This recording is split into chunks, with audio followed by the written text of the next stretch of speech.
நான் அப்பாவோட மூத்த பொண்ணு. என் பேர் Jeba. He's a man of discipline. நான் எங்கள் அப்பாவை பார்த்தது வந்து ஒரு மிலிட்ரி மேனாக தான் பார்த்துருக்கேன். சின்னதில் வந்து அவங்களோட கிருதா, அவங்களோட தாடி, இதெல்லாம் நீங்கள் அதை அந்த மீசை அந்த கிருதாலாம் பார்த்தீங்கன்னா எங்கள் அப்பாவை பார்த்தீங்கன்னா ஒரு மிலிட்ரி மேன் மாதிரி இருக்கும். மிலிட்ரி மேனே தான்.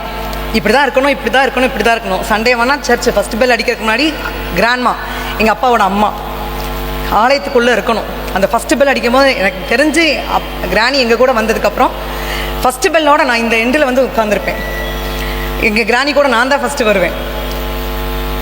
அந்த பெல் அடிக்கும் போது உள்ளே இல்லைன்னா கோயிலுக்கு போகாத, எதுக்கு போகிற அப்படிம்பாங்க. அந்த மாதிரி எங்கள் கிராணி வளர்த்தனால தான் எங்கள் அப்பாவும் அதே மாதிரி இருந்தாங்க. ஃபஸ்ட்டு பெல் உள்ளே இருக்கணும், அந்த மாதிரி வளர்த்தாங்க. சண்டேஸ் ஆனால் கண்டிப்பாக வசனம் அதிகாரமாக வாஸ்து படித்து ஒப்பிச்சோமான்னு எனக்கு ஞாபகம் இல்லை. பட் சங்கீதம் 91, சங்கீதம் 103, சங்கீதம் நிறைய வசனங்கள் சொன்னாதான் சாப்பாடு. கிராணி அப்படி தான். அந்த மாதிரி நிறையா வசனங்களை எங்கள் காதில் திணிச்சாங்க. Very determined person. இப்படி தான் வேணும், இப்படி தான் இருக்கணும், இப்படி தான் இருக்கணும்னு அது ஒரு பிளான் பண்ணியிருப்பாங்க. அந்த பிளான் பிரகாரம் தான் நாங்கள் எங்கள் ஃபேமிலியே மூவ் ஆவோம். அம்மா அப்பாவுக்கு ஒரு குட் சப்போர்ட். 2 பேரும் டாம் அண்ட் ஜெரி மாதிரி தான் இருப்பாங்க. ஆனால் நீங்கள் பார்த்தீங்கன்னா ஸோ லவ்வபிள் பீப்புள். எங்கள் அப்பா வந்து ஈவினிங் வந்து என்ன சொல்கிறாங்களோ எங்கள் அம்மா அதுக்கு காத்துட்ருப்பாங்க, கேட்குறக்கு ரெடியாக இருப்பாங்க. அம்மாவோட இறப்பு தான் எங்கள் வீட்டில் விழுந்த முதல் அடி. எங்கள் அம்மா 20 வருஷம் கடவுள் போட்ட ஒரு பிச்சையாக இருந்தாங்க. 1996 எல்லாருமே எங்கள் அம்மா முடிஞ்சிட்டாங்கன்னு சொல்லும் போது நாங்கள் அப்பா நாங்கள் பிள்ளைங்க 3 பேரும் கை கோர்த்து ஜெபம் பண்ணுறோம். என் கிருபை உனக்கு போதும் அப்படின்னு ஒரு வசனம் சொல்லி எங்களுக்கு அந்த வசனத்தை சொல்லி நாங்கள் அப்பா ஜெபம் பண்ணுறாங்க. இந்த வசனம் தான் எனக்கு கிடச்சிது அப்படின்னு ஜெபம் பண்ணுறாங்க. அன்னைக்கு ஆண்டவர் கிருபையாய் அம்மாவை கொடுத்தாங்க. 20 வருஷம் 2016 வரைக்கும். கண்டிப்பாக எங்களாலெல்லாம் அப்படியெல்லாம் பார்த்துருக்கவே முடியாது, அவங்கள பார்க்கவே முடியாது. ஆனால் அப்பா பின்னாடியே நின்று ஒன்றா பார்த்து அம்மாவுக்கு செஞ்சாங்க. 2016 அம்மா மரிச்சு போனாங்க.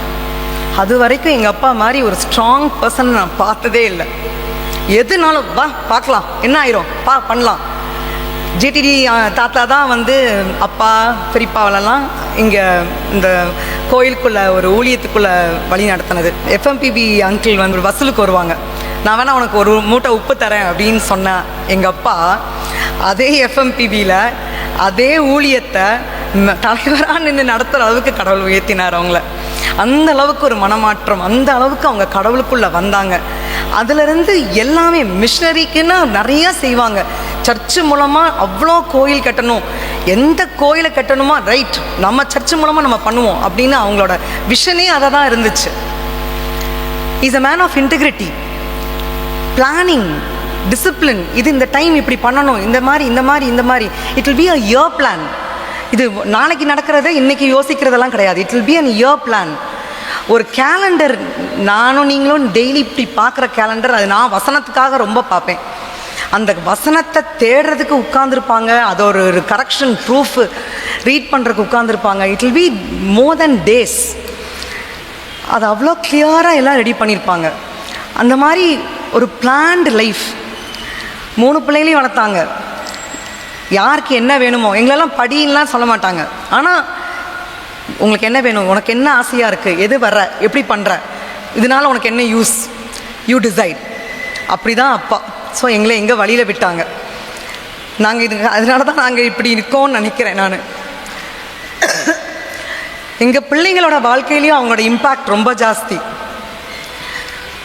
நாங்கள் தைரியமாக அப்பா அம்மாட்ட விட்டுட்டு போயிடுவோம். வசனம் சொல்கிறதுலேருந்து கதை சொல்கிறதுலேருந்து கடைசி குட்டி வரைக்கும் அப்பா இருப்பாங்க. வசனங்கள் பாட்டு இதெல்லாம் எங்கள் அப்பா அழகான பிச்சில் பாடுவாங்க. ஏன்னா அந்த நாசரத் சபையில் அந்த கொயரில் அடிப்பட்டு, அவங்க கொயர் மாஸ்டர்கிட்ட அடிப்பட்டு பாடின பாட்டுகள் ரொம்ப அழகாக பாடுவாங்க. அந்த மாதிரி எங்களையும் பாட எதிர்பார்ப்பாங்க. Well disciplined man. இந்த டைமுக்கு 9 மணிக்கு இன்றைக்கி நீங்கள் இங்கே யாரையாவது பார்க்குறீங்கன்னா 8:55க்கு ஆள் உள்ளே இருப்பாங்க. அந்த மாதிரி எங்களையும் கிளம்பு, நட, போ, ஸ்பீடாக போகாத, கரெக்டாக டைமுக்கு போ அப்படின்னு சொல்லுவாங்க. இன்னொரு நல்ல பழக்கம் எங்கள் அப்பாட்டேருந்து நாங்கள் கற்றுக்கிட்டது என்னென்னா, எல்லா வருஷமும் 1ஆம் தேதி இல்லை கிறிஸ்மஸோட எங்கள் பெரியவங்க எல்லாத்தையும் நாங்கள் வந்து பார்த்து விஷ் பண்ணுவோம். வீட்டில் இப்போ அந்த மீன்ஸ் ஆஃப் மீடியா வந்து டெவலப்டாக இருந்ததுனால ஃபோனில் வந்து எங்கேயோ இருப்பாங்க, நாங்கள் எல்லாருக்கும் விஷ் பண்ணுவோம். ரொம்ப ஆசைப்படுவாங்க, போய் விஷ் பண்ணு, போய் ஒரு தோத்திரம் போடுறதுல என்ன வந்துடுது, வா அப்படின்னு கூட்டிகிட்டு போவாங்க. இந்த இயர் 2-3 வருஷமாக அப்பாவுக்கு உடம்பு சரியில்லாதனால அதை நாங்கள் இது பண்ணலை.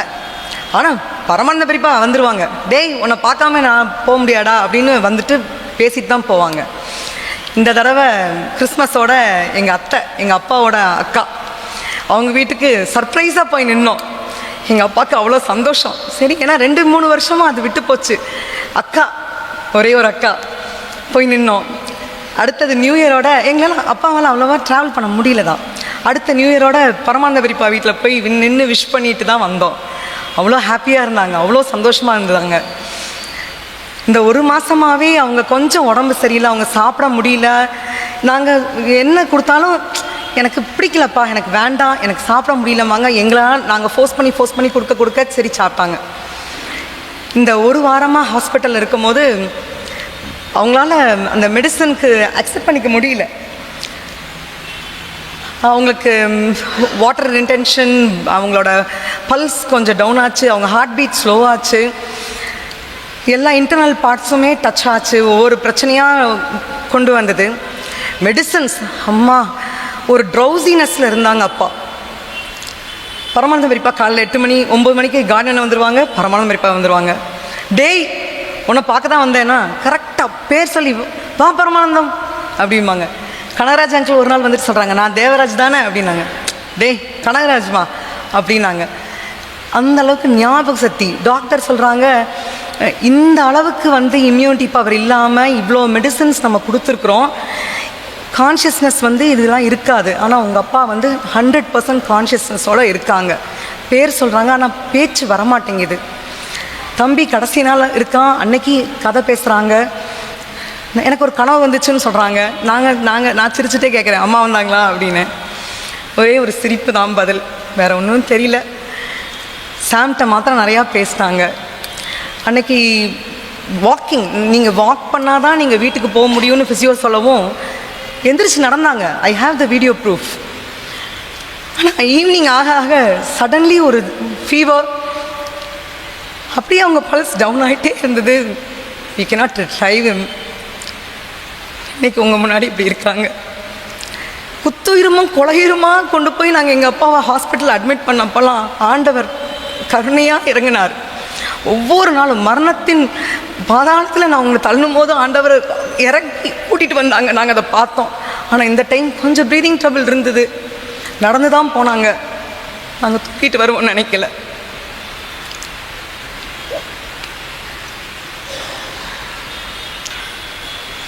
எல்லார்ட்டையும் ரொம்ப ஹாஷாலாம் பேச மாட்டாங்க. அவங்க சொல்கிற வேர்டு தான் ஆன்சர், அவ்வளோதான். அதுக்கு மேலே நீங்கள் எக்ஸ்ட்ரா நீங்கள் சொல்ல முடியாது. ஏன்னா அவங்க ஒன்று சொல்கிறதுக்கு முன்னாடி ஒரு 100 தடவை அந்த விஷயத்தை யோசிச்சுருப்பாங்க. மிஷனரிக்கு கோயிலுக்குன்னா தான் ஃபஸ்ட்டு. எங்கள் அம்மா கூட சொல்லுவாங்க, உங்களை கோயிலுக்கே நேர்ந்து விட்டுடலாம் போல், குடும்பத்தில் எதையாவது பார்க்குறீங்களாம்பாங்க. நான் இப்போ எங்கள் அப்பாவை பார்த்த வரைக்கும் எங்கள் அப்பா சர்ச்சுக்கு ஒழுங்காக காலையிலேருந்து இங்கே இருந்திருந்தாங்கன்னா இன்னும் இருந்திருப்பாங்களோ என்னமோ எனக்கு தெரியல. அவங்க சர்ச்சுனா தான் ஃபஸ்ட் ப்ரிஃபரன்ஸ். எங்கள் ஃபேமிலி, எங்கள் வீடெல்லாம் செகண்டு தான். ஃபஸ்ட்டு ப்ரிஃபரன்ஸ் சர்ச்சு தான். சர்ச்சு, இங்கே இருக்க மக்கள், இங்கே இருக்கிற கதைகள், இதெல்லாம் தான் எங்களுக்கு சொல்லுவாங்க. இப்படி இருக்கணும், இப்படி இருக்கணும், இந்த கோயில் கட்டுறாங்க, இதுக்கு நம்ம ரெடி பண்ணணும். உடனே அப்பா ஃபோன் பண்ணுவாங்க, பெரியப்பா எல்லாம் வந்து டிசைட் பண்ணுவாங்க. இப்படி தான் நான் அப்பாவை பார்த்துருக்கேன். He was a hard working person. Plan பண்ணி அதுக்குள்ளே என்னென்னலாம் ஆதாயப்படுத்த முடியுமோ அதெல்லாம் உட்கார்ந்துருக்க இடத்துல ஒரு phone call will make everything two.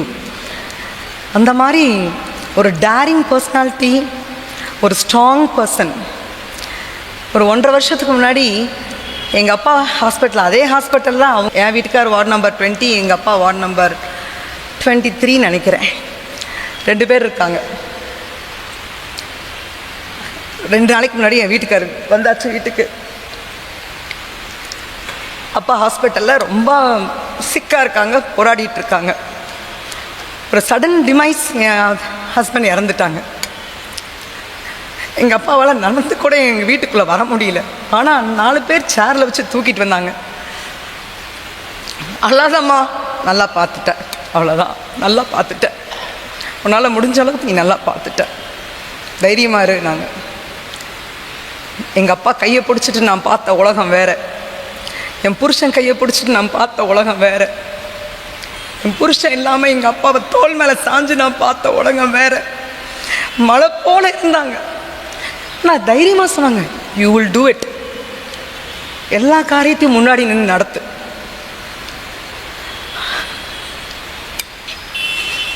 இன்னைக்கு நான் பறிகொடுத்து நிற்கிறேன். ஆனால் அவங்க விதைச்சிட்டு போன தைரியம், ஐ எம் வெரி ஸ்ட்ராங். அப்பா இறந்துட்டாங்கன்னு சொல்லி அவன் தம்பி அழுகிறான், அந்த பக்கம் நைட்டு பல்ஸ் டவுன் ஆகுதுன்னு அழுகிறான். நான் ஒன்றே ஒன்று தான் அவன்கிட்ட சொன்னேன், டேய் அம்மா இருக்கிறதுக்கு அப்பா போயிட்டாங்கடா, ஹில் பி ஹாப்பி, ஆண்டவருடைய கிங்டம்க்கு போயிட்டாங்கடா, வலி இல்லை, வேதனை இல்லை, இம்யூனிட்டி அது இதுன்னு எதுவும் கிடையாது, he'll be happy, no more pain, போதும், இதுக்கு மேலே அவங்களால முடியாது, போராட முடியாது, இம்யூனிட்டி பவர் இல்லை, சாப்பிட முடியல, கஷ்டப்படுறாங்க, வாமிட்டிங், போதும் சாம். போராடிட்டோம், கடைசி நிமிஷம் வரைக்கும் நாங்கள் விடலை, கைவிடவே இல்லை, ஆண்டவரே கொடுங்க, கிருபியாய் கொடுங்கன்னு தான் கேட்டோம். ஆனால் God's plan is different. He want us faithful servant.